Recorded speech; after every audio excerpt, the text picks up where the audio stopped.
Hi, I'm Claire Tompkins, the Clutter Coach, and this is the Organize Your Life podcast. I am passionate about organizing because it makes my clients' lives so much easier, more relaxed, and with more time to spend the way they want to. In every podcast in the show, I'll lay out a simple organizing concept, and I'll tell you why it's important. I'll also include an action step at the end so you can start practicing right away. My specialty is chunking down this big topic so it's not overwhelming. That's the concept for this podcast, which is based on my first book, 52 Simple Ways to Get Organized. The book is available on my website and on Amazon. I work with clients in person in the Berkeley, California area and via email and Skype, so you don't have to be local to me. Visit the Hire tab on my website or email me at claire@cluttercoach.net. If you like the show, please rate it and review it. To do that, go to my website, cluttercoach.net, and scroll down for the show notes. Each show notes post has a link to leave a review in iTunes. I would so appreciate that. Okay, on to the podcast.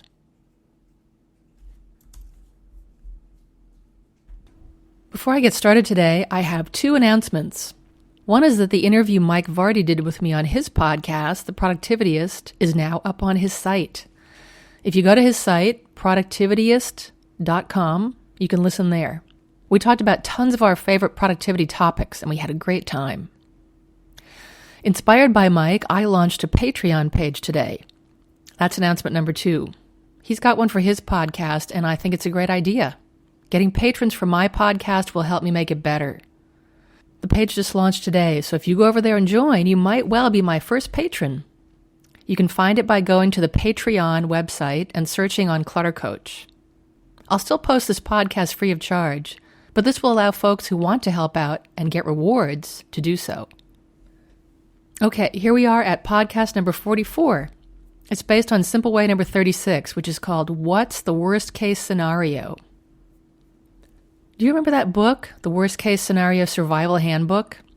It contained descriptions of wacky situations, like needing to escape from quicksand or jumping off a moving train. And it's all apparently real advice from experts like Navy SEALs, although the situations really aren't ones that most people will ever face. Still, when you read a book like this, it makes you feel more prepared for everyday life. Worst case scenario is a cool little strategy to use when you're faced with everyday decisions that you're having trouble with. It's cool because it gets you to take things to the extreme. You have to be creative and let your imagination go. Ask questions like, what would I do with this thing if I had to run out of the house to avoid a zombie attack? Yeah, it's funny, I know, but it gets you to think outside the box a little bit. Here's the situation. You encounter an object that you're not sure about. Are you going to keep it? Why do you have it? What's it for? Where did it even come from? If those answers don't help you decide, ask this question. What's the worst that could happen if I did not have this thing? Would zombies take over the world? Will your kids hate you? Will you lose your job? Will the feds come after you? So much of clutter results from the avoidance of decision-making.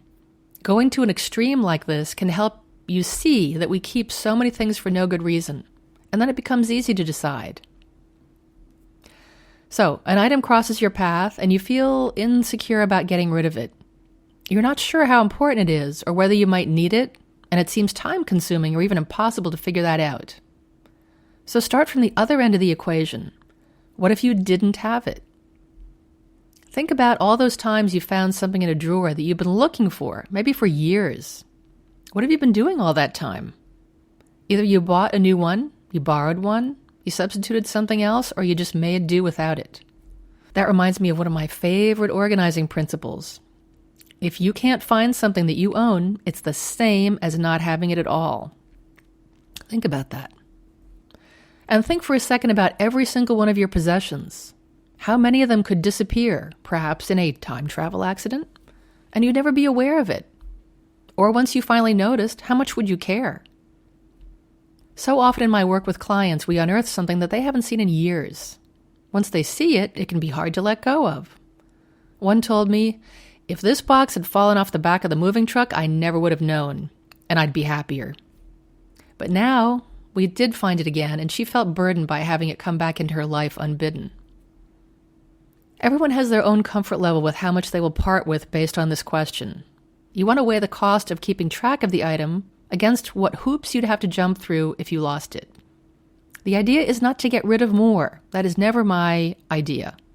But to clarify what the object means to you and whether it has a place in your life. Your action step this time, to find something that you don't know what to do about and ask that question. What is the worst that would happen if I got rid of this thing? Here's a bonus step for you adventurous types. If you're sorting a lot of things, get a box and put items you're pretty sure you don't need and will never miss into that box. Tape it up, but don't label it. And that's probably the only time you'll ever hear me say that. But do put a date on it, say 3 months or a year in the future. When that future date rolls around, if you can't remember what's in the box because you haven't needed it or you haven't even thought about it during that time, strongly consider throwing it out unopened. Not opening it is key because it's very easy to get reattached to your possessions once you see them again. Hey, thanks for listening. I'm Claire Tompkins, the Clutter Coach. If you like the show, I'd love it if you'd leave a rating and review in iTunes. You can subscribe, too, so the podcast will be ready and waiting for you to listen to. The show is available on SoundCloud and Stitcher as well.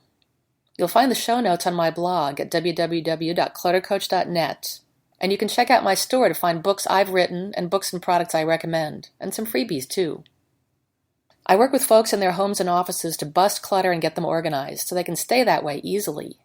Get in touch and find out how I can help you. I'm in Berkeley, California, and you can reach me at claire@cluttercoach.net. Come back for more next week.